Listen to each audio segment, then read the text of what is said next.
sudah? Oke. Nah, hari ini kita masih belajar tentang tematika. Apa itu tematika? Terhadap makhluk hidup. Sudah dibuka buku paketnya semua? Sudah. Sudah disiapkan semua peralatannya, ada tulisnya?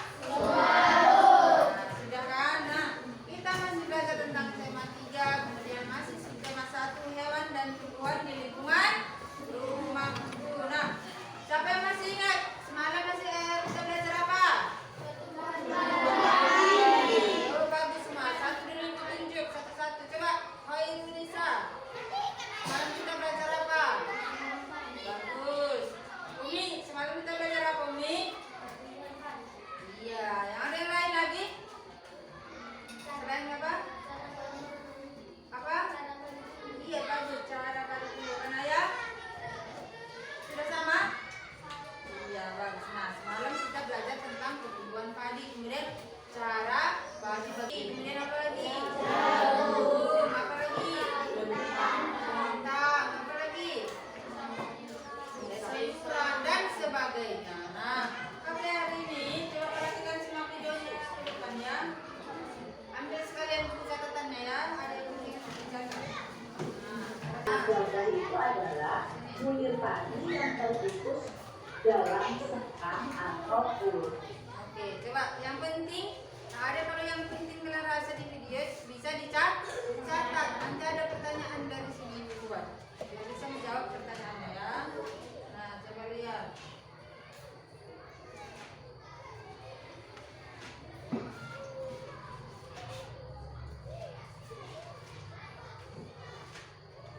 Sudah siap?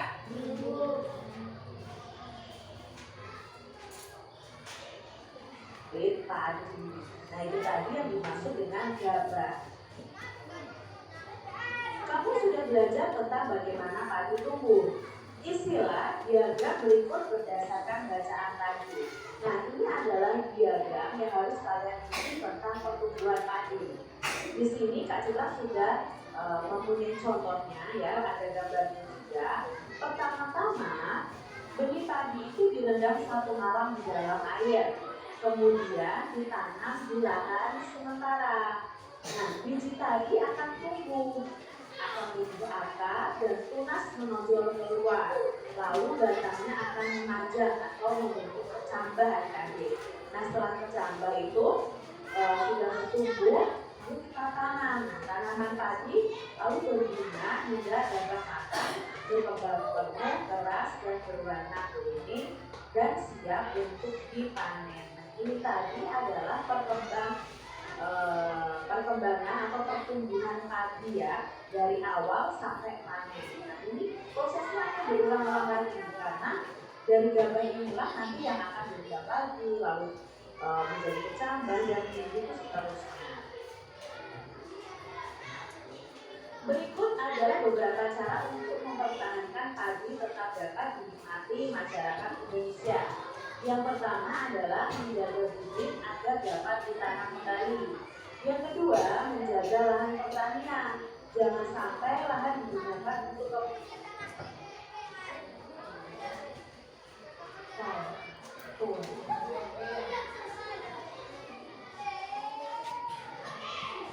atau bengkak sampai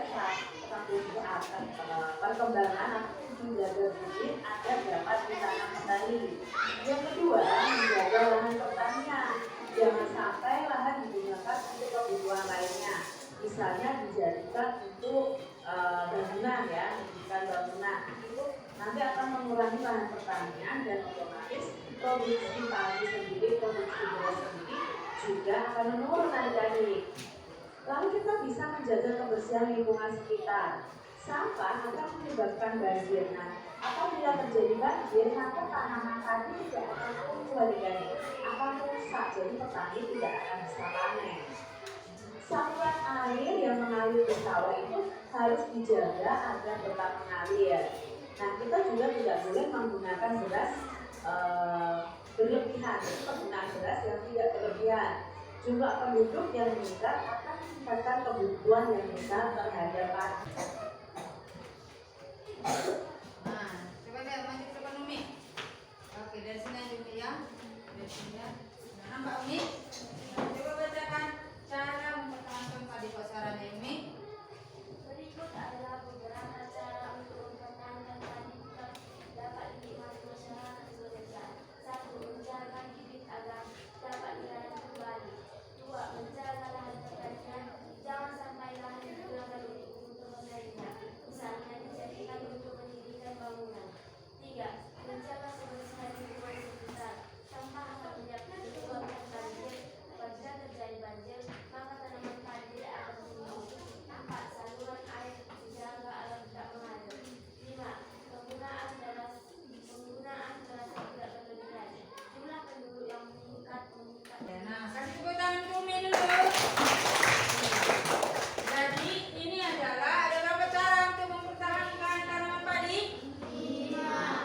Iya, bagus. Kasih tepuk tangan untuk Anaya. Kemudian yang kedua, apa yang kedua? Siapa yang bisa membaca? Nah, coba baca. Khairul Nisa. Menjaga lahan pertanian jangan sampai lahan digunakan untuk kebutuhan lainnya, misalnya menjadikan untuk biji di bangunan. Iya, bagus. Ini maksudnya menjaga lahan pertanian. Nah, lahan yang akan kita jadikan, yang akan kita tanami padi tadi, jangan digunakan untuk kebutuhan lainnya. Misalnya, di situ kita mau menanam padi, kemudian datang si Paludi, bapaknya, aku mau membangun rumah di situ katanya. Terganggu karena habitat padi tadi?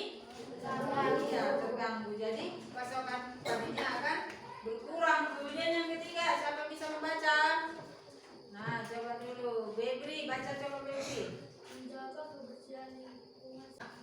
Kalau tanaman padi, dia memerlukan air apa tidak? Memerlukan.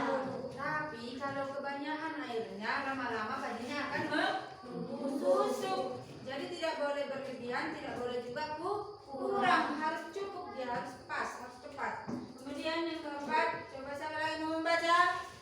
Nah, Edo coba baca Edo. Saluran air dijaga agar Pengairan. Ada orang misalnya dia di rumahnya, di sawahnya kering, kemudian diambil disumbat di sawah orang. Ada gitu kan? Nah, apa akibatnya?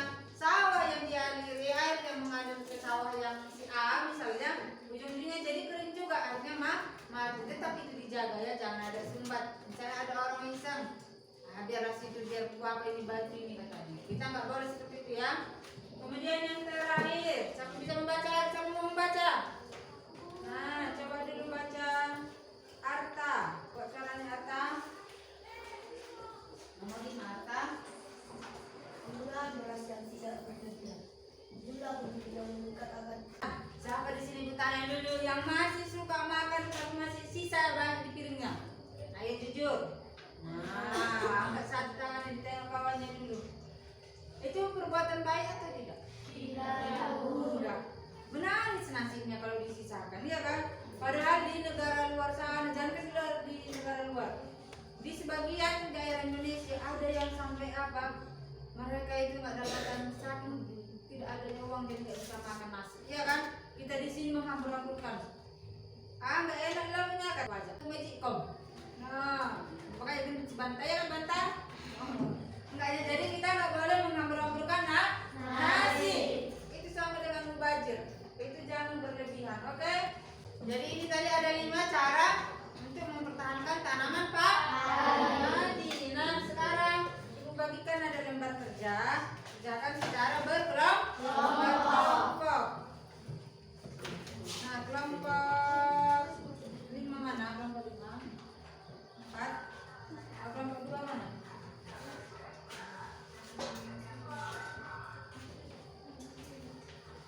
Kelompok 2 mana? Kelompok 4? 4 mana kelompok 4? Kelompok 1? Kelompok 3 ya? Oke, nah coba perhatikan.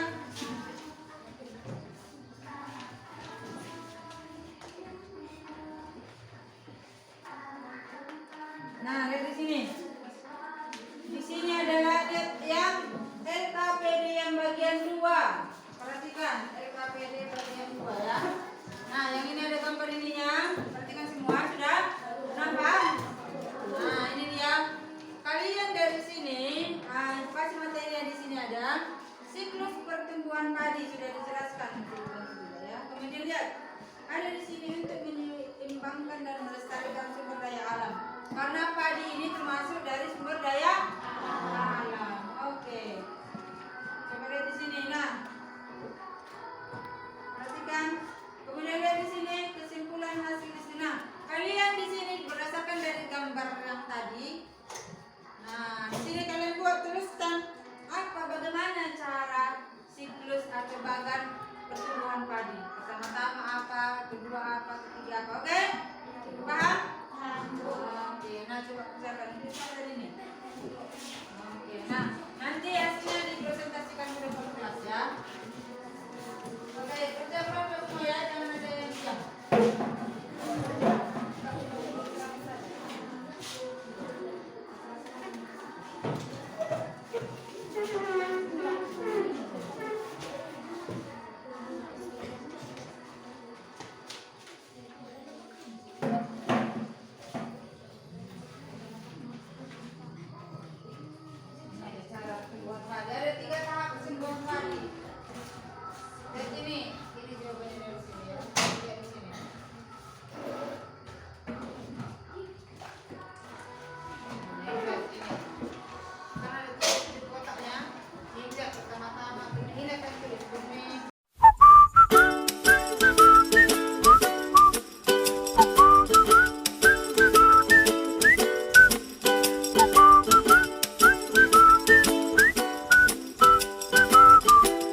tulis ya.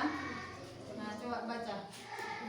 Pertama benih atau biji padi tadi dimasukkan ke dalam karung ini dan direndam 1 malam di dalam air supaya berkembang benih terjadi bersamaan. Kedua, selanjutnya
pada tanaman ini. 2. Benih-benih ini ditanam di lahan sementara. Sudah? Oke, ada yang mau masuk tanggapan? Coba dulu minta dari kelompok 4. Jawaban mereka sangat bagus. Oke, yang dari kelompok mana lagi? Ada yang mau masih? Cukup? Oke, kasih tepuk tangan untuk kelompok. Silakan dulu. Nah, bagus. Terima kasih ya. Selanjutnya. Direndam 1 malam. Tahap kedua, kemudian benih padi ditanam sementara. Lalu benih padi yang telah tumbuh dipindahkan ke tempat yang disiapkan atau di sawah. Cukup? Ada pertanyaan untuk kelompok ini? Udah pas? Pas semua? Oke, kasih tepuk tangan untuk kelompok. Bisa kita simpulkan bahwa tahapan pertumbuhan padi ada berapa? 3 tahap. Yang pertama apa itu? Benih atau biji padi dimasukkan mana? Kemudian apa lagi? Direndam. Setelah itu? Iya, dipindahkan ke lahan sementara. Setelah itu apa lagi? Ya, setelah itu setelah dipindahkan ke lahan sementara, benihnya tadi yang sudah berkembang dipindahkan ke sawah. Kemudian apa lagi yang terjadi? Selanjutnya, iya, masa pertumbuhan kita hanya menunggu pertumbuhan padi berapa hari?